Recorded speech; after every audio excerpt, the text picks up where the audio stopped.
ముందుగా తండ్రి అయిన దేవునికి కృతజ్ఞతాస్తుతులు.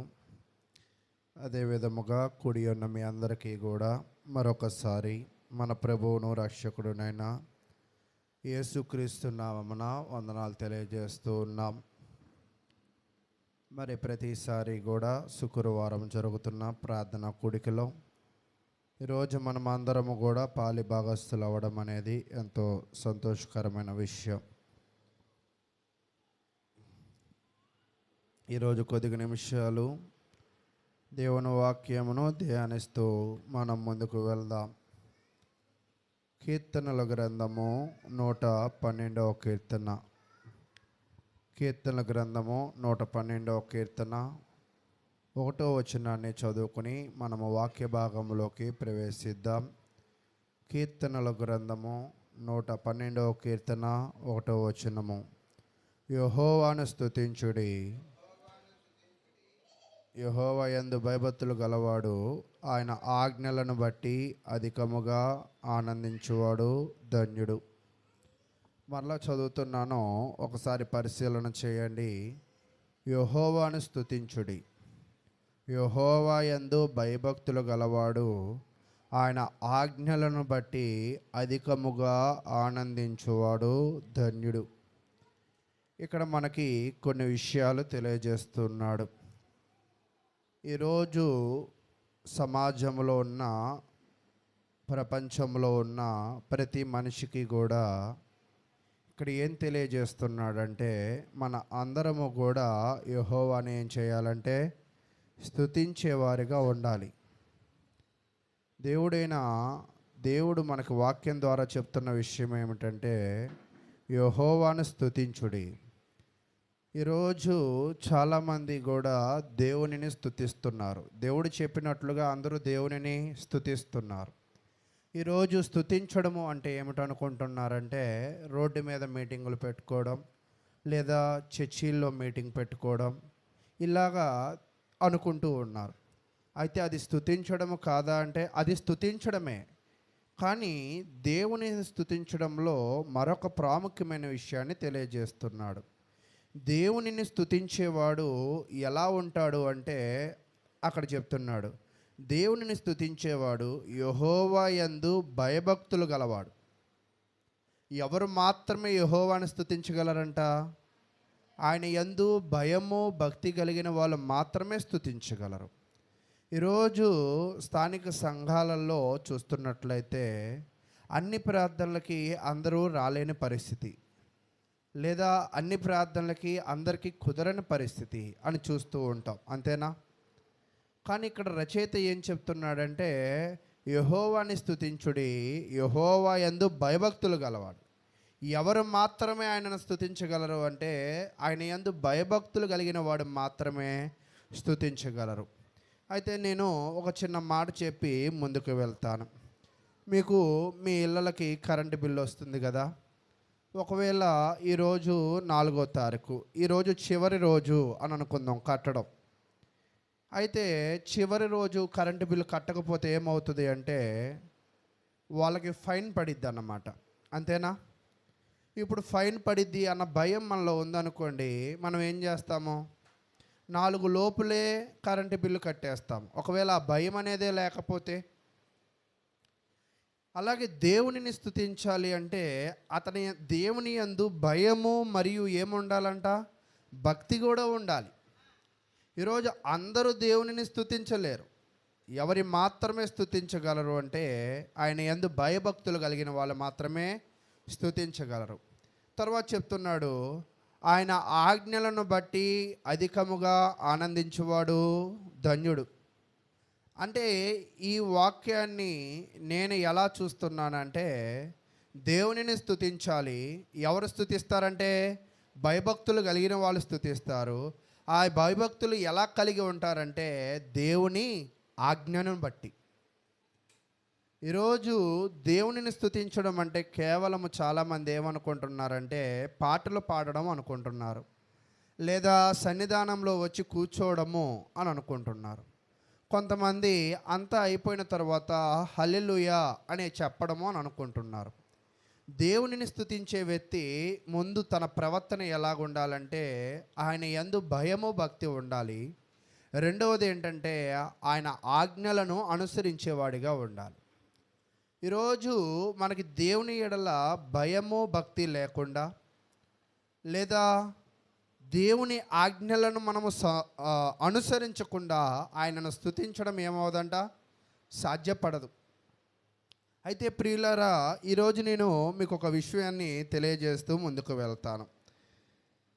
భక్తులు ఎవరైనా కూడా ఎక్కువగా దేనిని ఇష్టపడతారంటే దేవునిని స్తుతించడాన్ని ఇష్టపడతారు, దేవునిని గౌరవించడాన్ని ఇష్టపడతారు, దేవుని మాటల ప్రకారంగా జీవించడాన్ని ఏం చేస్తారంటే ఇష్టపడుతూ ఉంటారు. అంతేనా? ఈరోజు ఒక తల్లి ఉన్నది. తన కుమారుడు ఎలా ఉండాలి, ఎలా ఉంటే బాగుంటాడు అనేది చూడడానికి మనం ప్రయత్నం చేద్దాం. ఆదికాండము 27వ అధ్యాయం. ఆదికాండము 27వ అధ్యాయము 15వ వచనం నుంచి మనం చదువుకుందాం. మరియు తన జ్యేష్ఠ కుమారుడగు, అంటే ఇక్కడ ఎవరి గురించి చెప్తున్నాడంటే ఇక్కడ ఇద్దరు దంపతులు ఉన్నారు. ఎవరు ఆ దంపతులు అంటే ఇస్సాకు మరియు రిబ్కా. ఈ ఇస్సాకు రిబ్కాకి ఎంతమంది పిల్లలు అంటే ఇద్దరు మగపిల్లలు. ఎంతమంది అండి? ఇద్దరు మగపిల్లలు. అప్పుడు చెప్తున్నాడు, మరియు ఆదికాండము 27వ అధ్యాయము 15వ వచనం, మరియు తన జ్యేష్ఠ కుమారుడగు ఏశావునకు, అంటే ఇస్సాకుకు రిబ్కాకి ఇద్దరు మగపిల్లలు ఉంటే ఇప్పుడు ఒక వ్యక్తి గురించి మాట్లాడుతున్నారు. ఎవరు ఆ వ్యక్తి అంటే మొదటి కొడుకు, అంటే జ్యేష్ఠ కుమారుడు. జ్యేష్ఠ కుమారుడగు ఏశావునకు సొగసైన వస్త్రములు ఎంట తన యొద్ద నుండెను గనుక, అంటే ఇస్సాకు రిబ్కాకి ఇద్దరు పిల్లలైతే ఆ ఇద్దరు పిల్లలలో ఎవరికి సొగసైన వస్త్రములు ఉన్నాయంట? ఏశావుకి. అంటే ఇస్సాకుకి ఉన్నాయనా లేవనా? లేవని. అంతేనా? అంటే ఇప్పుడు ఇస్సాకుకి యాకోబుల్లో ఏశావుకే ఎందుకు సొగసైన వస్త్రాలు ఉండుంటాయి? సరే, ఒకవేళ మరొక ప్రశ్న మిమ్మల్ని ఒక రకంగా అడుగుతా. ఈరోజు మనతో పాటు పుట్టినోళ్ళు ఉంటారు కదా, ఒక్కోసారి మనకన్నా గొప్ప స్థితిలోకి వెళ్ళిపోయి కార్లు బంగ్లాలు కొనుక్కుంటారు. వాళ్ళు కొనుక్కుంటున్నారు, లేదా మనం కొనుక్కోలేకపోతున్నాం. గల కారణం ఏమిటి అంటే మీరేం చెప్తారు? నా ప్రశ్న మీకు అర్థమైందా? మనతో పాటే ఒక తల్లికి పుట్టి ఒక తండ్రికి పుట్టి మనతో పాటే చదివి మనతో పాటే పెరిగిన వ్యక్తి అకస్మాత్తుగా ఒక గొప్ప ధనవంతుడు అయ్యాడు, మనం కాలేకపోయాం అంటే దానికి గల కారణం ఏమై ఉండొచ్చు? అంటే అతను దృష్టి దాని మీద బాగా పెట్టాడు కాబట్టి దాన్ని ఏం చేశాడు? చేరుకున్నాడు. అలాగే ఇక్కడ ఏశావుకి మంచి బట్టలు ఉన్నాయి, యాకోబుకి ఏమి లేవంట? మంచి బట్టలు లేవు. పిల్లలు సైలెంట్గా ఉండాలి.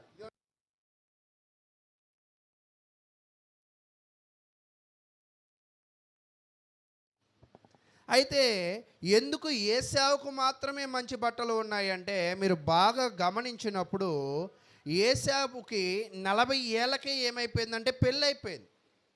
యాకోబుకి పెళ్ళి కాల.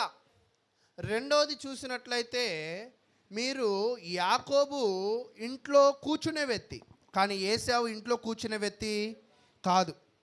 మరి ఏశావు ఏం పని చేసేవాడు అంటే అతను ఒక వేటగాడు. అంటే మీకు అర్థమవుతుందా? ఏశావు ఏం చేసేవాడంటే పెళ్ళైన వాడు, యాకోబు పెళ్ళి కానివాడు. తర్వాత ఏశావు కష్టపడి పని చేసేవాడు, యాకోబు కష్టపడి పని చేసేవాడు కాదు. ఇక్కడ దాకా మీకు అర్థమైంది. కాబట్టి వీళ్ళిద్దరిలో ఎవరు బాగా ఆర్థికంగా బాగుంటారు మీ ఉద్దేశంలో?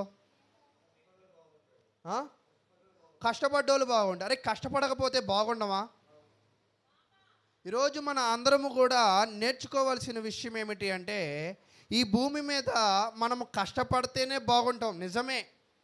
అయితే ఆ కష్టానికి ఎవరు ఆశీస్సులు కూడా కావాలి? దేవుని యొక్క ఆశీస్సులు కూడా కావాలి. అయితే మీరు గమనించినట్లయితే అతనికి ఎలాంటి వస్త్రాలు ఉన్నాయని చెప్తున్నాడంటే సొగసైన వస్త్రములు అని చెప్తున్నాడు. సొగసైన అనే పదాన్ని ఒకవేళ ఇంగ్లీష్లో చూస్తే గుడ్లీ అంటాడు. గుడ్లీ అంటే ఏమిటి అంటే మంచి, లేదా విలువైన, లేదా ఆహ్లాదకరమైన. అంటే ఏసావు దగ్గర ఎలాంటి బట్టలు ఉన్నాయంటే మంచి బట్టలు ఉన్నాయి, లేదా ఆహ్లాదకరమైన బట్టలు ఉన్నాయి, లేదా విలువైన బట్టలు ఉన్నాయి. అయితే అవి ఎలాగ వచ్చాయో మనకు తెలియదు, కానీ చరిత్రను పరిశీలన చేసినప్పుడు ఏసావు కొంచెం కష్టపడేవాడు, ఏసావు పెళ్ళైనవాడు అని మనకైతే అర్థమవుతుంది. అయితే ఈరోజు మనం గమనించాల్సిన విషయం ఏంటంటే ధరించిన వ్యక్తి జీవితంలో కూడా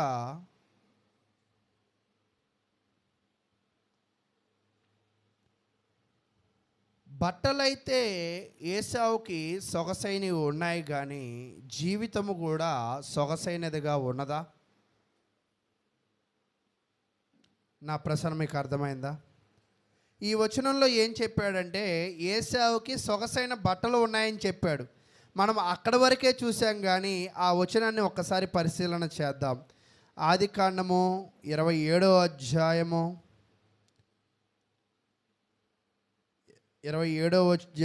15వ వచనం నుంచి మనం పరిశీలన చేస్తున్నప్పుడు చూడండి. 27వ అధ్యాయము 15వ వచనం చదవండి.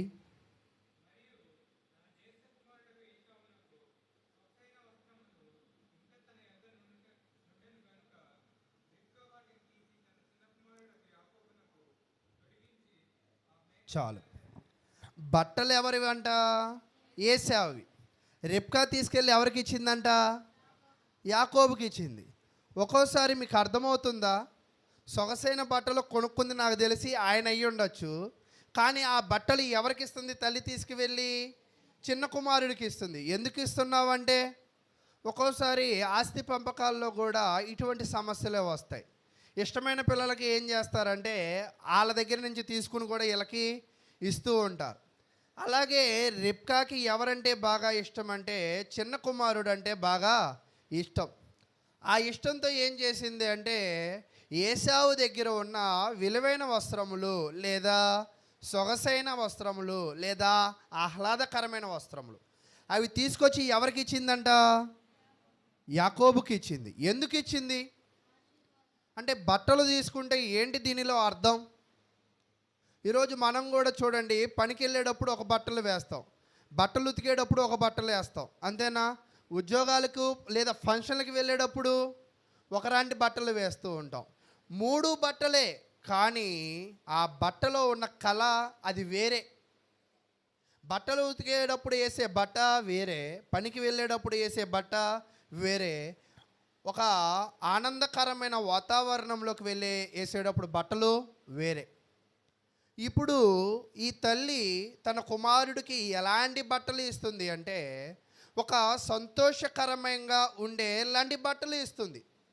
ఎందుకు ఇస్తుంది అంటే బట్టలు ఎంత సొగసుగా ఉన్నాయో, బట్టలు ఎంత గొప్పగా ఉన్నదో, బట్టలు ఎంత ఆహ్లాదకరంగా ఉన్నాయో యాకోబు జీవితము కూడా ఎలా ఉండాలని కోరుకుంటుందంటే తల్లి అంతే ఆనందంగా ఉండాలని కోరుకుంటుంది. అంటే ఇక్కడ తల్లికి అర్థమైంది ఏంటి? సొగసైన బట్టలు వేస్తేనే ఏమొచ్చిద్దని? సొగసైన జీవితం వచ్చింది, అంతేనా? లేదా ఆహ్లాదకరమైన బట్టలు వేస్తేనే ఏమొచ్చింది? ఆహ్లాదకరమైన జీవితం వచ్చింది. నేను మీకు ఒక విషయాన్ని చెప్పి కొంచెం ముందుకు వెళ్తాను. మీరు కొంతమంది శరీరాలను పరిశీలన చేయండి.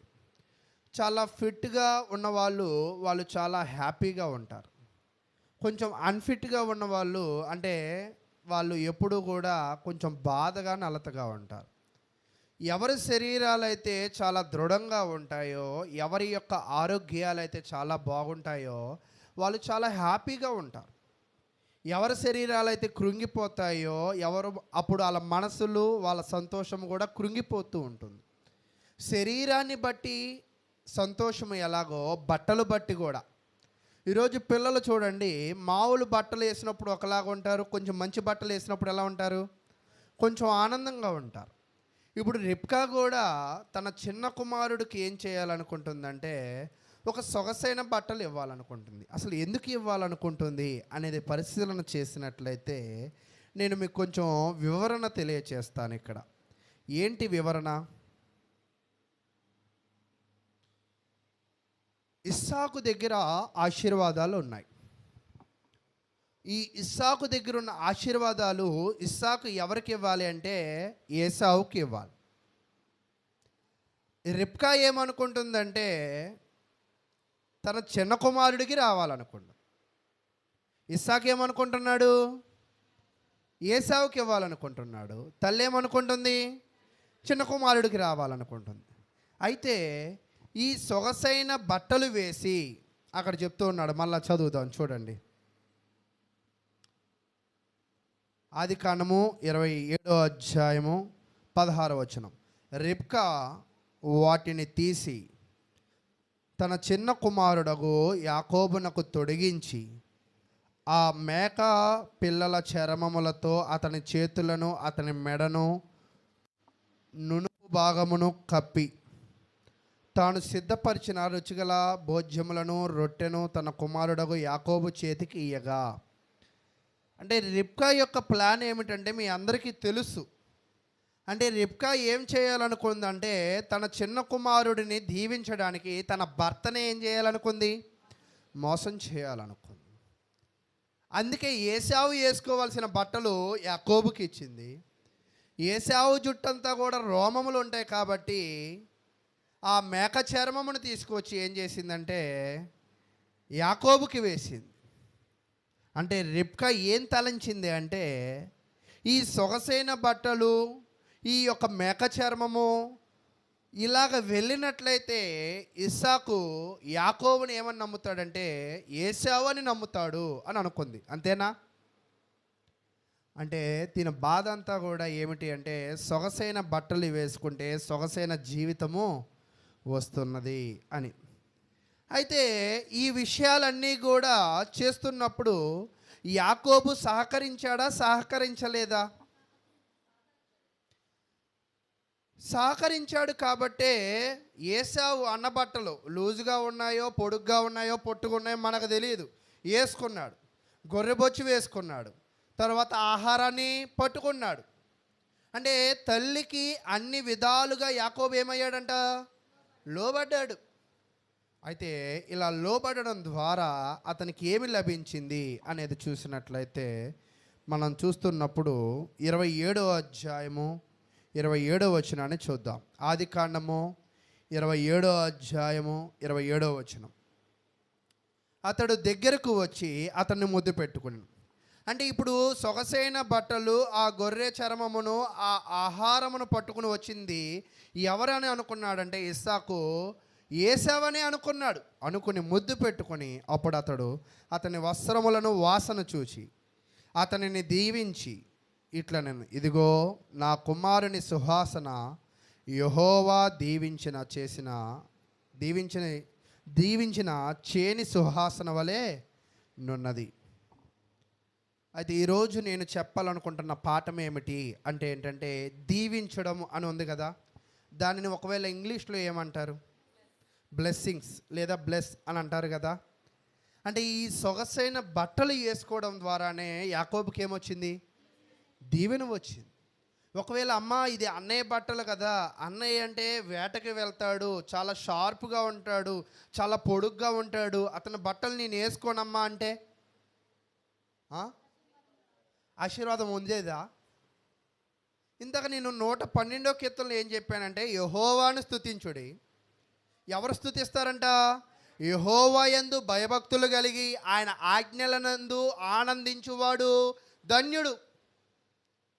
ఇప్పుడు రిబ్కా యాకోబును మామూలు వ్యక్తిని ఎలా మార్చిందంటే ఒక సొగసైన బట్టలతో దీవెన కలిగిన వ్యక్తిగా మార్చేసింది. అంతేనా కాదా? అలాగే మనము కూడా దేవునిని స్తుతించడం ద్వారా లేదా దేవునికి అన్ని విషయాలలో లోబడడం ద్వారా మనము దేవుని యందు ఆనందించడం ద్వారా దేవుడు మనల్ని కూడా ఏం చేస్తాడంటే దీవించేవాడుగా ఉంటాడు. ఈరోజు చాలామంది ఏమనుకుంటారంటే మనం ఎందుకు వెళ్ళాలి ప్రార్థనకి అని అనుకుంటూ ఉంటారు. ప్రార్థనకి వెళ్ళి ఎప్పుడూ వినేదే కదా అని అనుకుంటూ ఉంటారు. కానీ ఆ ప్రార్థనలో నువ్వు హృదయపూర్తిగా నువ్వు యాకోబు తన తల్లికి అన్ని విషయాలలో లోబడినట్లుగా నువ్వు దేవుని మందిరానికి వచ్చి దేవుని కార్యక్రమాలలో అన్నీ కూడా పాలు పంచుకుంటే, సొగసైన బట్టలు వేసుకున్న యాకోబును ఇస్సాకు ఎలాగో దీవించాడో, దేవుని మందిరములోకి వచ్చే నిన్ను కూడా దేవుడు ఏం చేస్తాడంటే దీవిస్తాడు. అయితే మీరు అనొచ్చు, దీవెన అంటే ఏంటి అర్థం? చాలామంది పేరులో కూడా దీవెన పెట్టుకుంటారు. మన చర్చికి కూడా ఒక అమ్మాయి వస్తుంది, పేరు దీవెననే. దీవెన అంటే ఏమిటి అంటే, కొంతమంది చదువుకునే విద్యార్థులు ఉన్నారు కాబట్టి మీకు ఒక చిన్న దానికి సంబంధించిన ఒక విషయాన్ని చెప్తా. దీవెన అంటే ఏమిటి అంటే, ఇంగ్లీష్లో బ్లెస్ అని అంటూ ఉంటాడు కదా. బ్లెస్ అంటే ఏమిటంటే మొదటి అక్షరము బి అని ఉంటుంది కదా. అంటే బ్లెస్లో వచ్చే మొదటి బి అంటే ఏమిటంటే బాడీ నీడ్స్. దీవెనలో మనం పొందేది ఏమిటో తెలుసా? మన శరీర అవసరాలు అంటే ఆరోగ్యం. తర్వాత బి తర్వాత వచ్చేది ఏమిటంటే ఎల్ అంటే ఏమిటంటే లేబర్ నీడ్. అంటే ఏంటి? ఇన్కమ్ అంటే పని, ఆదాయము, ఆ ఆదాయానికి ఒక సెక్యూరిటీ. అంటే బి అంటే బాడీ నీడ్స్, ఎల్ అంటే లేబర్ నీడ్. అంటే దీవెనలో ఏంటి అర్థము ఉందంటే, నీ శరీర అవసరాలు దేవుడు తీరుస్తాడు, నీకు కావలసిన ఆదాయమును, ధనమును, పనిని కూడా ఆయనే ఇస్తాడు. తర్వాత ఈ అంటే ఏమిటి అంటే ఎమోషనల్స్. అంటే ఎమోషనల్స్ అంటే ఏంటంటే సంతోషం లేదా సమాధానం లేదా ఆశ. అంటే దేవుడు దీవెన నీకు ఇవ్వడం అంటే ఏంటో తెలుసా? నీ ఆశలు తీరుస్తాడు, నిన్ను సమాధానంగా ఉంచుతాడు, నిన్ను సంతోషంగా కూడా ఉంచుతాడు. తర్వాత ఎస్ అంటే ఏమిటంటే సోషల్ రిలేషన్స్. అంటే ఏంటంటే తల్లిదండ్రుల మధ్య, కుటుంబాల మధ్య, ఫ్యామిలీల మధ్య ప్రేమ. అంటే దేవుడు దీవిస్తే నీ కుటుంబంలో నువ్వు అందరితో కూడా ఎలా ఉండగలవంట? సఖ్యతగా, ప్రేమగా కూడా ఉండగలవు. తర్వాత మరొక ఎస్ అంటే ఏమిటంటే సాల్వేషన్. అంటే నీ విశ్వాసం. మీకు అర్థమవుతుందా?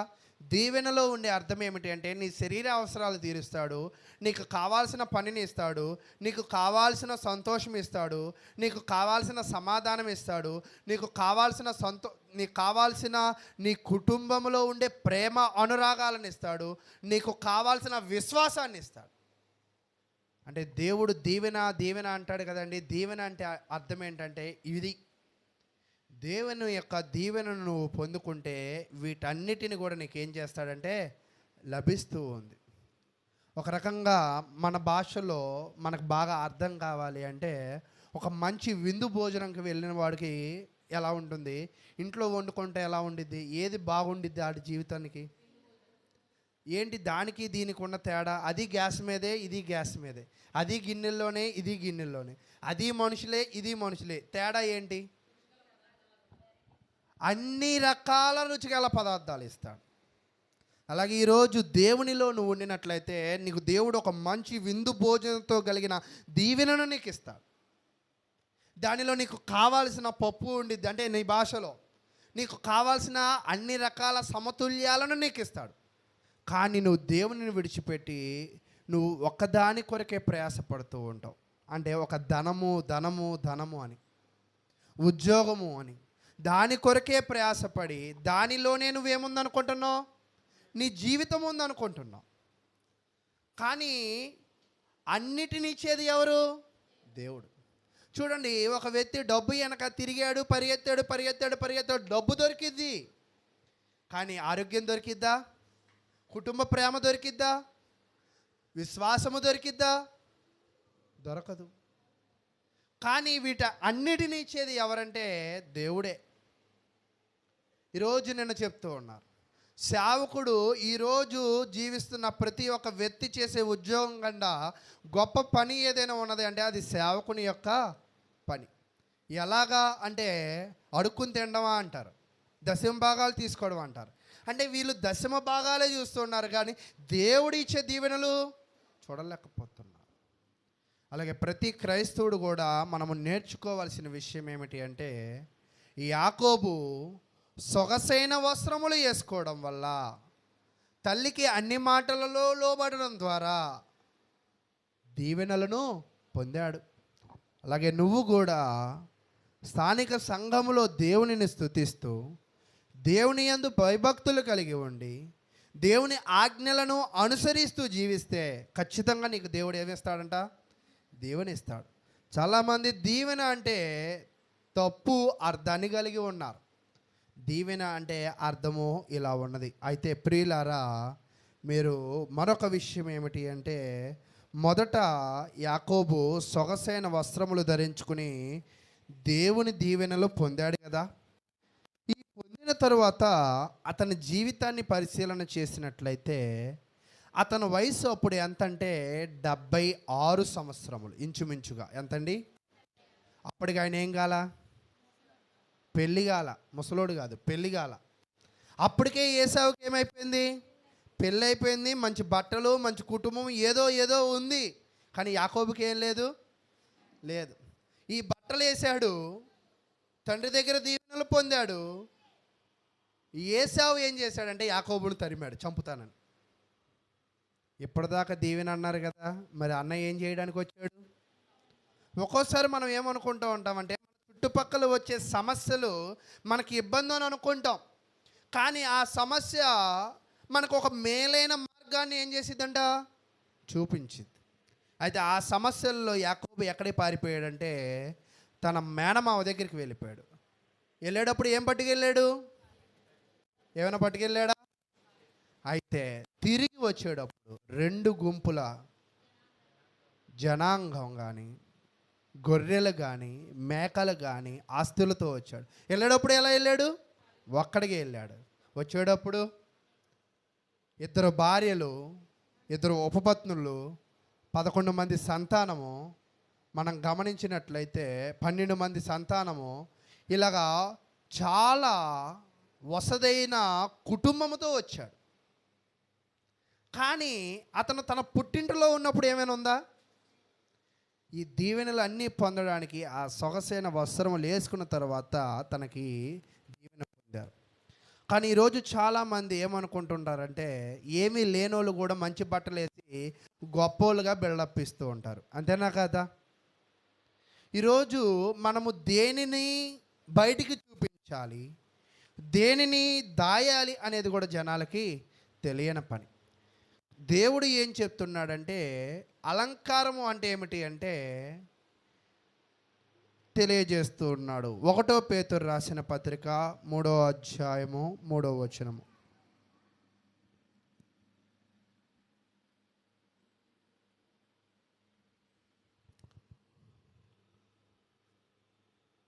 ఒకటో పేతురు రాసిన పత్రిక 3వ అధ్యాయం.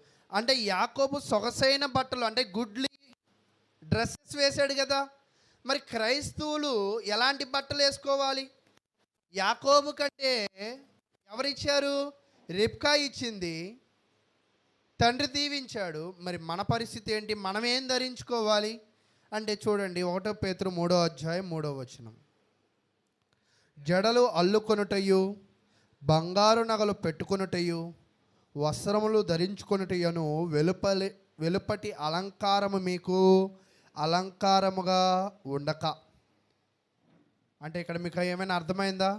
ఈరోజు చాలామంది ఎలా ఉంటారంటే, ఒకరోజు మధ్యపాపిడి తీసి, అంటే పురుషులు స్త్రీలు ఒకసారి ఇలా పక్కకి తీసి, లేదా ఇక్కడ ఒకసారి వెళ్ళి ఇక్కడ ఒకసారి వెళ్ళి రకరకాలుగా ఉంటాయి. ఇలా అల్లారు అలా అల్లారు అని చెప్పడానికి కూడా లేని అన్ని అల్లికలు ఉన్నాయి.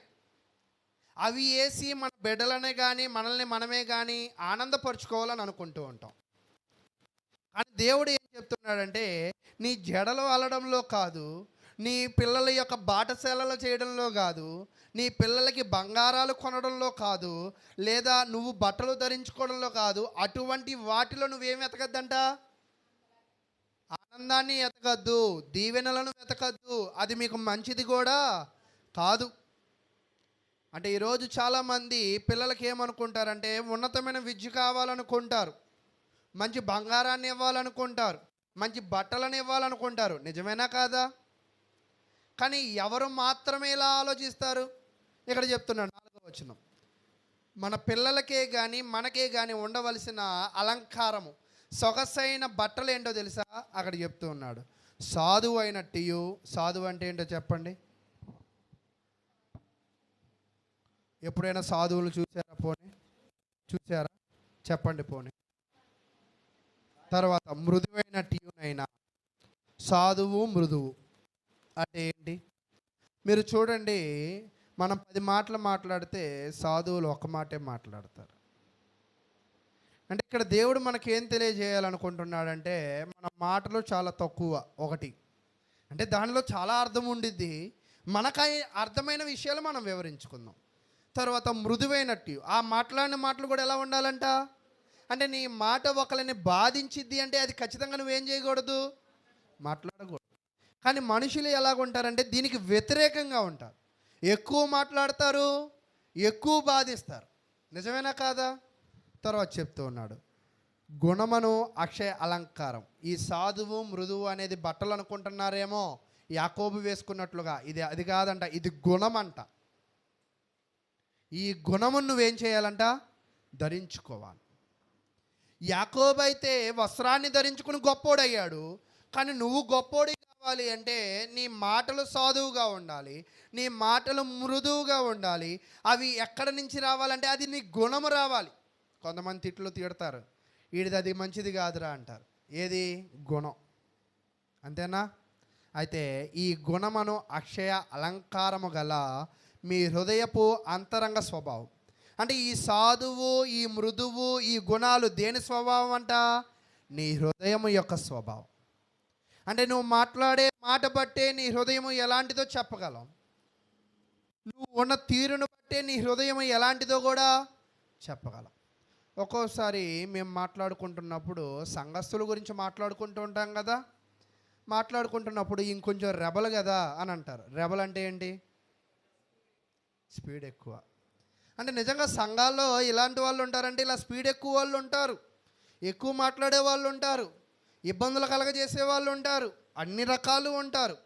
అలా అన్ని రకాలు ఉంటారు కాబట్టే రిబ్కా బట్టలు ఇస్తే ఎవరు ధరించుకున్నారు? అలాగే సేవకుడు చెప్పే మాటలు నువ్వేం చేయాలంటే విని నీ గుణమును, నీ హృదయమును ఏం చేయాలంట? మార్చుకోవాలి. ఆ మార్చుకుంటేనే వచ్చే స్వభావం ఏంటంటే అంతరంగ స్వభావము. అది మీకు ఎలా ఉండాలంటే అలంకారముగా ఉండవలెను. అది దేవుని దృష్టికి మిగుల విలువగలది. అంటే దేవుని సన్నిధానానికి చాలామంది ఏమనుకుంటారంటే గొప్ప బట్టలు వేసుకుంటే, గొప్ప ఆభరణాలు తొడుక్కుంటే మనకు విలువ సమాజంలో అనుకుంటారు. కానీ ఒక మనిషికి ఎప్పుడు విలువ అంటే ఏంటంటే అంతరంగంగా ఉండే హృదయ స్వభావాన్ని మార్చుకున్నప్పుడు అది ఎవరి విలువైందంట? దేవుని దృష్టికి విలువైనది. ఇప్పుడు అర్థమైంది. బాహ్యమైన అలంకరణ అంటే బట్టలు, అంతరంగంగా ఉన్న అలంకరణ అంటే ఏమిటంటే నువ్వు దేవునికి విధేయుడుగా జీవించడం. అయితే మీరు అనుకోవచ్చు, బాహ్యమైన అలంకారం ద్వారా గొప్ప పేరు రాదా? బాహ్యంగా ఉండే డబ్బులు ధనం వల్ల మనం గొప్పలం కాలేమా అంటే యాకోబు రాసిన పత్రిక 5వ అధ్యాయం, యాకోబు రాసిన పత్రిక 5వ అధ్యాయము 2వ వచనాన్ని చదువుకుందాం. మీ ధనము చెడిపోయిను, మీ వస్త్రములు చిమ్మెటలు కొట్టిన వాయును. యాకోబు రాసిన పత్రిక 5వ అధ్యాయము 2వ వచనం.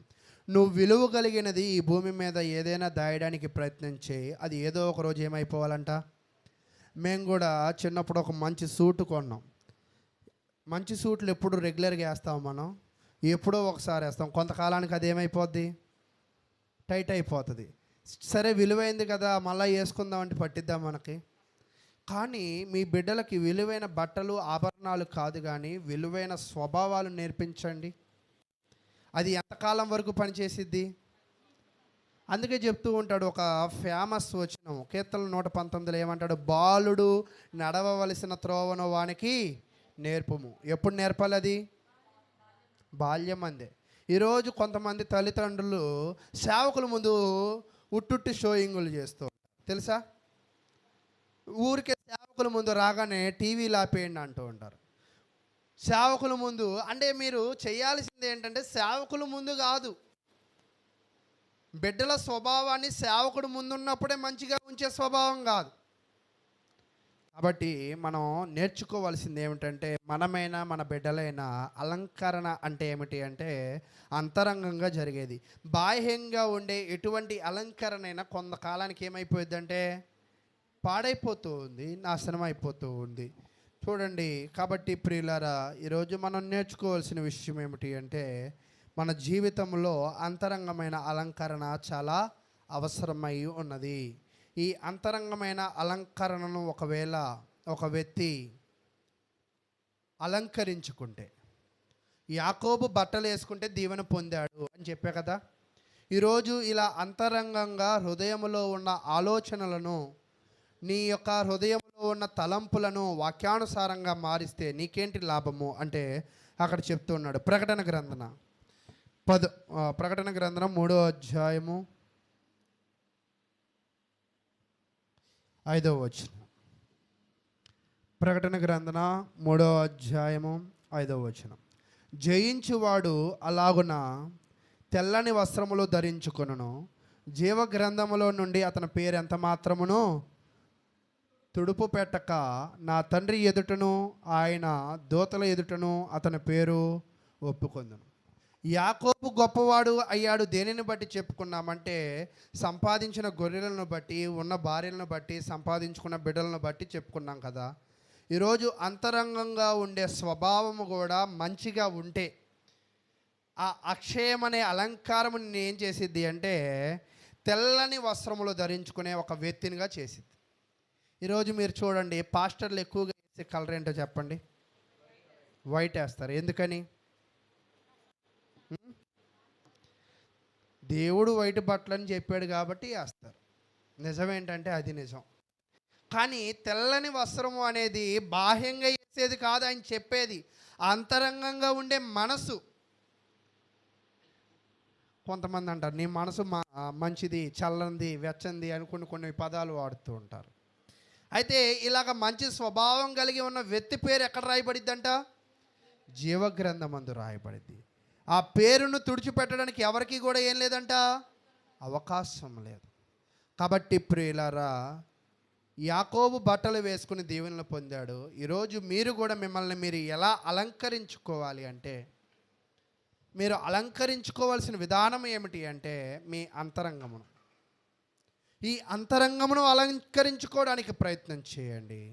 సాధువైన మృదువైన మాటలను మీరు నేర్చుకోవడానికి ప్రయత్నం చేయండి. దేవునిని స్తుతించండి. దేవుని యొక్క నామమునకు భయభక్తులు కలిగి జీవించండి. ఆయన ఆజ్ఞలను అనుసరించండి. మీ పేరు జీవ గ్రంథంలో ఏమవుతుందంట? రాయబడుతుంది. అయితే దేవుడి యొక్క దీవెన ఎలాగుండిద్దంటే భూ సంబంధంగా దీవిస్తాడు, భూమిని విడిచాక కూడా ఆయన దీవించేవాడుగా ఉంటాడు. కాబట్టి దేవునిని పట్టుకుని ఇరు లోకాలలో లబ్ధి పొందుతారా, మీ కష్టాన్ని పట్టుకుని కేవలం భూమి మీద మాత్రమే గొప్ప వాళ్ళు అవుతారా అనే నిర్ణయాన్ని మీరే తీసుకోండి. కాబట్టి మనము దేవునిని ఎందుకు స్తుతిస్తున్నామంటే మన హృదయ అలంకరణ మార్చుకోవడానికి, మన పేరు జీవ గ్రంథాలలో రాయబడడానికని తెలియజేస్తూ, ఎంతో ఓపికగా విన్న మీ అందరికీ ప్రభువు నామమున వందనాలు తెలియజేస్తూ